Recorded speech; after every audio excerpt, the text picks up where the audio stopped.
Episode 25, The Price of Knowledge. Elena stood in the restricted section of the Royal Archives, her hands trembling as she held the key Archmage Verena had given her 3 days ago.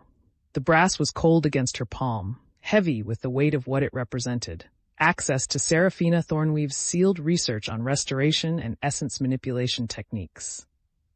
Research that had been locked away for nearly 3 centuries because it dealt with the darkest applications of forbidden magic. "You're certain about this?" Verena asked quietly. The Archmage stood beside her, recovery from her battle injuries nearly complete, but still leaning slightly on her staff. "Once you read what's in those journals, you can't unlearn it. The knowledge itself is corrosive." Elena looked back toward the grand hall, though she couldn't see it from here. She'd left Lyanna reading poetry to Cassian, the corruption patterns pulsing their steady acknowledgement. In the 4 months since the sealing, she defended his placement 3 more times, fought off 2 more attempts to relocate him, and documented thousands of communication sequences. But the accelerating degradation she'd discovered 2 weeks ago changed everything. 57 years, Elena said. "That's all we have, maybe less if the decay continues to accelerate." "I don't have a choice." "There's always a choice." Verena's voice was gentle but firm. "You could accept that some prices are too high, that some knowledge costs more than it's worth." "Like the knowledge that saved the kingdom?" Elena turned to face her mentor. "Cassian didn't have the luxury of refusing to learn. Neither do I." Verena studied her for a long moment, then nodded slowly. "Seraphina wrote those journals over 40 years. She started them the day after the original sealing, documenting everything she learned about the nature of temporal stasis and consciousness merger. By the end, she was researching techniques that would have gotten her executed if anyone had known. But she never used them," Elena said. "She never tried to free Kale." "No." Verena's expression was unreadable. "She didn't. The question you need to ask yourself is why." Elena fitted the key into the lock. The mechanism clicked, and the cabinet door swung open to reveal 3 leather-bound journals, their covers worn smooth by Seraphina's hands. Elena reached for the first volume, feeling the familiar weight of old paper and preserved knowledge. "Because she was afraid," Elena said quietly, "because the techniques required would have corrupted her as badly as the original sealing corrupted the 74. Because she loved Kale too much to risk becoming the very thing he'd sacrificed himself to stop. And yet you're willing to take that risk." "I'm willing to understand the cost before I decide." Elena opened the first journal, recognizing Seraphina's precise handwriting. The opening entry was dated 3 days after the original sealing. "Knowledge isn't the same as action. I need to know what's possible before I can determine what's necessary." Verena was silent for a moment. "Read them here, in this chamber. Don't take them to the grand hall. Don't let Lyanna see them. And Elena," the Archmage's hand settled on her shoulder, "if you find what you're looking for in those pages, come to me before you act. Promise me that much." Elena nodded, already absorbed in Seraphina's careful documentation of the first week after the sealing. The former keeper had been methodical, scientific, approaching the problem of reaching her husband's consciousness with the same precision she'd once applied to conventional magical theory. Verena left her there, and Elena settled into the reading chair, surrounded by the accumulated forbidden knowledge of 3 centuries. 4 hours later, Elena's hands were shaking for entirely different reasons. Seraphina's research was brilliant and terrifying in equal measure. The former keeper had spent years studying the mechanics of temporal stasis, consciousness merger, and the specific nature of the prison the 74 had become. Her early entries were clinical, detached, focused on understanding the magical architecture of what Kale and his companions had created. But as the years progressed, the entries became increasingly desperate. Seraphina had discovered the same truth Elena had, that the merged consciousness was degrading, slowly but inevitably losing cohesion. She'd calculated that the original sealing would last approximately 300 years before the souls within began to fragment completely. And she'd found a theoretical solution. Elena read the entry 3 times, her heart pounding. "Year 17, day 234. I believe I have identified the fundamental problem. The 73, I cannot bring myself to use the collective designation when I know Kale is one of them, are degrading because they are fighting against their own nature. They merged their consciousness to create a prison, but consciousness naturally seeks individuation. The longer they maintain the merger, the more it tears at the fabric of their individual identities. The solution, theoretically, would be to reverse the merger, to separate the individual souls and restore them to independent existence. However, this would require breaking the prison itself, which would immediately release the Voidweaver, unless one could create a new prison simultaneously with breaking the old one. Transfer the burden from the 73 to a new vessel capable of containing the Voidweaver's essence. The original sealing required 73 mages working in concert because they were using conventional magical architecture, building a prison from the outside in. But what if the new prison was built from the inside out? What if a single mage, using anathema-class techniques, could consume the Voidweaver's essence directly and become its prison not through merger but through incorporation? The mage would need to be strong enough to contain chaos itself, corrupted enough to interface with the Voidweaver's nature, and disciplined enough to maintain their identity while holding an entity of pure magical debt within their own soul. It would require someone who had already crossed the threshold into forbidden magic, someone whose essence was already corrupted enough to withstand the Voidweaver's touch, someone willing to trade one form of imprisonment for another. It would require someone like Kale was at the moment of the sealing. It would require someone like me to become.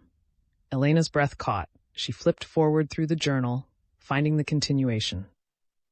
Year 17, day 267. I have begun preliminary research into essence corruption techniques. The Royal Archives contain fragments of pre-kingdom magical practices, carefully preserved and sealed. I am studying them in secret, telling myself it is purely theoretical. I am lying to myself. I know what I am considering. I know the price. I could free Kale. I could free all of them. All it would cost is everything I am. The entries became sporadic after that, jumping months at a time. Elena skimmed forward, her stomach tightening with each page. Year 23, day 12. I have practiced the first-tier corruption technique in the sealed chamber beneath the archives. The darkness is seductive. I understand now why it is forbidden. I understand why Kale's eyes looked the way they did in those final days before the sealing. Year 23, day 45. I must stop. I am beginning to enjoy the corruption's touch. I find myself seeking excuses to practice, to feel that rush of power without cost. This is how it begins. This is how good people become monsters. Year 24, day 78. I have destroyed my research notes on the advanced techniques. I cannot trust myself with that knowledge. I love Kale, but I love what he sacrificed himself to protect more. I will not become the threat he gave everything to stop. Year 25, day 1. I am getting married. His name is Aldrich, and he knows what I am, a woman who will love him but will always love another first. He accepts this. He says everyone in the kingdom lives in the shadow of the 73's sacrifice, and at least he knows the shape of his shadow. I will be a good wife. I will bear children. I will maintain the vigil. I will remember. I will not become what I was beginning to become. The final entry in the first journal was dated 40 years after the sealing. I am dying. The healers say I have perhaps a month. I am leaving these journals sealed, with instructions that they should only be opened by a future keeper facing the same choice I faced. To whoever reads this, I found a way to free them. The technique exists. The knowledge is real. I chose not to use it. Not because I didn't love Kale enough. Not because I was afraid of death or corruption or sacrifice. I chose not to use it because I realized that trading one prison for another doesn't solve the problem. It only changes who suffers. The Voidweaver must be contained. That is the fundamental truth. Whether it is contained by 73 souls merged together or by one soul corrupted enough to hold it alone, someone must pay the price. I could not bring myself to become that someone. Perhaps that makes me a coward. Perhaps that makes me wise. I no longer know the difference. But I will tell you this. If you are reading these journals, you are considering the same choice. You are thinking about using forbidden magic to free the souls in the sealing. You are willing to sacrifice yourself as they sacrifice themselves. Before you decide, ask yourself, does your solution actually save them, or does it only transfer their suffering to you? And if it does transfer their suffering to you, is that a price you're willing to pay, not just in the moment of transformation, but for the next 3 centuries? Choose wisely, Keeper. Choose with your eyes open. Choose knowing that some prisons cannot be broken, only rebuilt. Elena sat back in her chair, the journal trembling in her hands. She'd found what she was looking for, a theoretical technique to free Cassian and the 74. But Seraphina's final warning echoed in her mind. The door to the restricted section opened. Archmage Verena entered, her expression grave. "You've read enough for today," Verena said quietly. "I can see it in your face." "She found a way," Elena whispered. "Seraphina found a way to free them. And she chose not to use it." Verena settled into the chair across from her. "I've read those journals, Elena. I know what they contain. I'm the one who sealed them after Seraphina died." Elena looked up sharply. "You knew? All this time, you knew there was a possible solution?" "I knew there was a theoretical technique that would require you to corrupt yourself as badly as Cassian was corrupted, consume the Voidweaver's essence, and become its prison for 3 centuries. Verena's voice was steady. "Yes, I knew, and I watched you for 4 months, waiting to see if you would ask for access to this knowledge." "Why didn't you tell me?" "Because some knowledge must be sought, not given. Because I needed to know you understood the weight of what you were asking for." Verena leaned forward. "Elena, you're 22 years old. You have your entire life ahead of you. Seraphina chose to live that life. She chose to love again, to have children, to build something beyond the vigil. She chose to let Kale remain in his prison rather than trade places with him." "The ceiling is degrading," Elena said. "We have 57 years, maybe less. If I don't find a solution, then in 57 years, the kingdom will face the same crisis it faced 4 months ago. And someone else will make the same choice Cassian made." Verena's expression was compassionate but firm. "That is the truth you must accept. The Voidweaver must be contained. Someone must pay the price. The only question is whether you will let Cassian's sacrifice stand or whether you will take his place." Elena's hands clenched on the journal. "He's losing himself in there. The 74 are fragmenting. In 57 years, there might not be anything left of Cassian Netherbane to save. Then you have 57 years to find a better solution, one that doesn't require you to become what he became." Verena stood.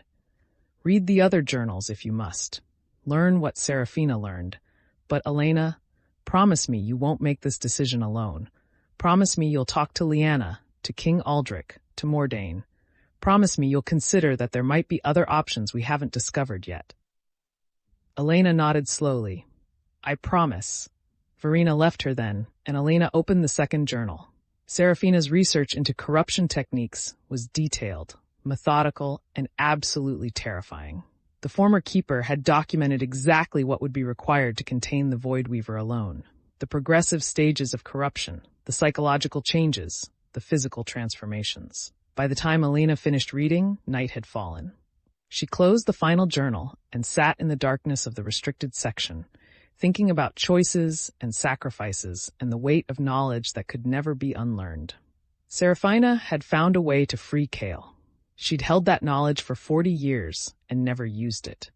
She'd chosen to let him remain in his prison, to build a life of her own, to accept that some prices were too high even for love. But Seraphina had lived in a time of stability, when 3 centuries seemed like forever. Elena lived in a time of accelerating decay, when 57 years felt like an eye blink. The question wasn't whether Elena would use Seraphina's technique. The question was whether she could find a better solution before time ran out. She gathered the journals, locked them back in the cabinet, and returned to the grand hall. Lyanna had left for the evening, but she'd left a note beside Cassian's frozen form. "He responded to the new pattern I tried. 4 pulses, pause, 7 pulses, pause, 2 pulses. I think it means proud of you, or maybe love you. I'm going to keep trying new combinations. Maybe we can build a real language together. See you tomorrow." Elena settled into her vigil chair, looking up at Cassian's corrupted form. The patterns pulsed their steady rhythm, and she found herself wondering how much of him was still aware, still fighting, still hoping for rescue. "I found a way," she whispered. "Seraphina found a way to free you. But the cost." The corruption patterns shifted. 3 pulses, pause, 2 pulses. "I hear you. I remember." Elena pulled out her notebook and began documenting what she'd learned. Not the specific techniques, those were too dangerous to write down, but the theoretical framework, the fundamental problem, the shape of the solution. Somewhere in those pages was the answer. Somewhere in Seraphina's research was a way to free Cassian without simply trading one prison for another. Elena just had to find it. She had 57 years, maybe less. She intended to use every day. The corruption patterns pulsed again, a new sequence Elena hadn't seen before. 4 pulses, pause, 8 pulses, pause, 3 pulses, pause, 2 pulses. Elena documented it carefully, then whispered, "I don't understand that one yet, but I will. I promise you, Cassian. I will learn your language. I will find a way to reach you." The patterns steadied into their familiar rhythm. Elena settled in for the night watch, Seraphina's journals heavy in her memory, the weight of impossible choices pressing down on her shoulders. She would find a way. She had to.